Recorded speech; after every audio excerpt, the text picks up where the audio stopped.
In goalkeeping, it's not the mistakes that matter, but the comeback. Hey guys, and welcome back to the Mind Between the Post, where today's topic is something that every goalkeeper faces: dealing with mistakes. Following up on our last talk on communication, today's focus shifts to turning those unavoidable mistakes into valuable lessons. So if you're ready to turn your oops moments into powerful lessons, let's dive in. And why not start with a quote from my old goalkeeping coach who said, "There are three things that are certain in life: taxes, death, and goalkeepers making mistakes." Every goalkeeper, no matter how good you are or how experienced you are, is going to make mistakes. This is just the reality we share as goalkeepers. But before we dive into how we can use these mistakes as stepping stones, let's talk about the impact that these mistakes can have on us goalkeepers. For us, it's not just about giving an easy rebound or letting a ball slip in under our arm. As goalkeepers, mistakes can really rattle us and mess up with our heads. 1 minute you're on top of your game, and the next you're questioning every decision and every move you make as a goalkeeper. But the question is not if you'll make a mistake or not, because I guarantee you, you will. The question is, how do you handle making these mistakes? That's what makes the real difference. A single misstep doesn't have to define the rest of your performance or even a part of your career. It's all about how you bounce back, both mentally and on the field. Remember the last time you made a mistake during a game? How did it feel? Terrible, right? Now imagine if you could turn that feeling into a powerful lesson. That's exactly what we're aiming to do in this episode. So guys, let's learn to see mistakes not as setbacks, but invaluable opportunities to grow as a goalkeeper. But do you know what? You are not alone in this. Even the best goalkeepers in the world have faced this. And let's look at one of my favorite examples. Do you remember when David De Gea first signed for Manchester United? The now former Manchester United goalkeeper faced a lot of criticism for his mistakes when he first arrived at Old Trafford. But he didn't let these setbacks define him. Instead, he used them as learning opportunities, which played a huge role in his transformation into one of the world's best goalkeepers. His resilience and ability to bounce back from mistakes are a perfect example about what we're discussing today. This isn't just a story about a beautiful comeback, but it's a powerful reminder that mistakes don't define us as goalkeepers or our goalkeeping career. They're lessons, sometimes tough ones, but always invaluable. Now think back on your own goalkeeping career. How have mistakes affected you? And more importantly, what techniques have you used to overcome them? Please let me know down in the comments so we all can learn from each other. Now that you know that even the best goalkeepers in the business make mistakes and have to learn how to overcome them, but understanding this mental toll is one thing, let's talk about what really matters: action. How do we handle these mistakes in the heat of the moment and learn from them after the final whistle? Let's find out. The seconds just after you made a mistake are crucial. At this time, your mind is still racing, your heart is still pounding, but here's what you can do immediately after conceding a soft goal. First off, let's talk about deep breathing. When a mistake happens, your adrenaline spikes and panic can set in. This is when deep breathing becomes your best ally. Just close your eyes, take a deep breath through your nose, hold it for a moment, then exhale slowly through your mouth. This technique isn't just about physical relaxation, it's about resetting your mental state, helping you to refocus and stay calm.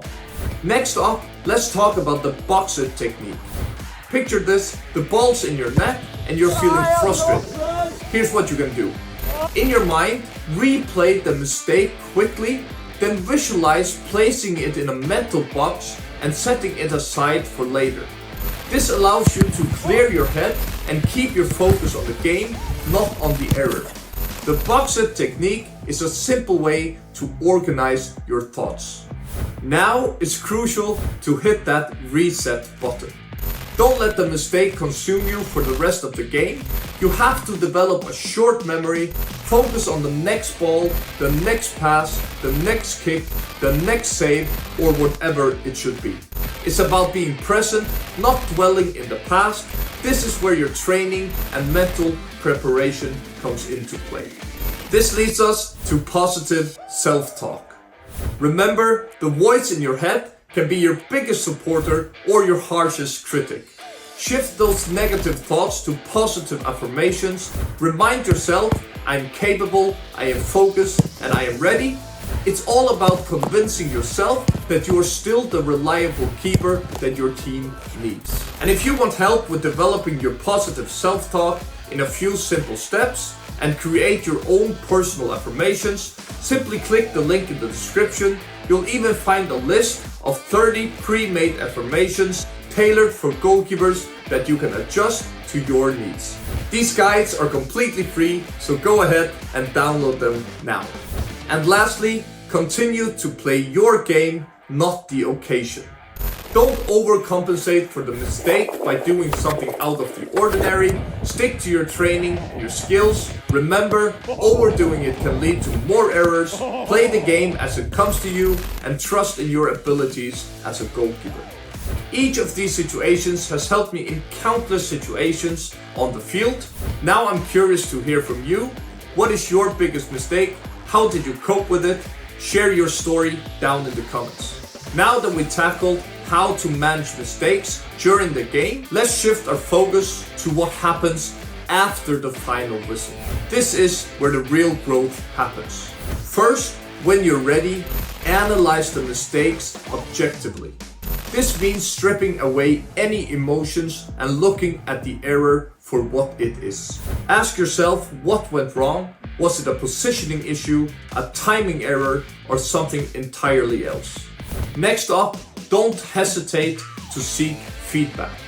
Talk to your coach or a trusted teammate about what they saw.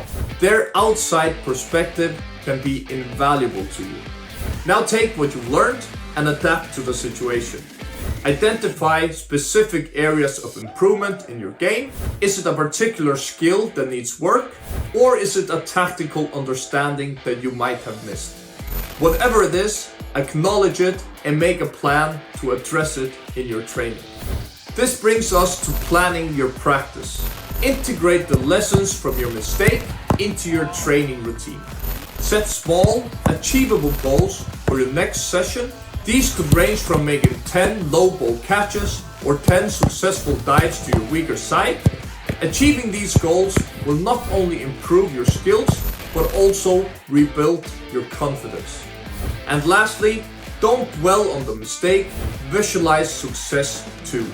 See yourself in the exact same situation, but this time making that save using the perfect technique. This visualization technique reinforces positive outcomes and keeps your mindset focused on what you can achieve, not just what went wrong. And there you have it, guys, our dive into dealing with mistakes and turning them into stepping stones for your growth as a goalkeeper. Remember, every mistake is an opportunity for you to learn and become a better goalkeeper. As always, if you found this episode helpful, please hit that like button. It really supports the channel. And of course, if you haven't already, subscribe to our channel and put on the notifications. That way you won't miss any future episodes of The Mind Between the Posts. We have a lot more insightful content coming your way, so you don't want to miss that. And thanks for watching, guys. And remember, mistakes are not your downfall. They're your path to becoming a more resilient and more skilled goalkeeper. Keep training, keep learning, and as always, keep your goal in sight. This is Christian from Ground Glory from The Mind Between the Posts, signing off, and I'll see you in the next episode.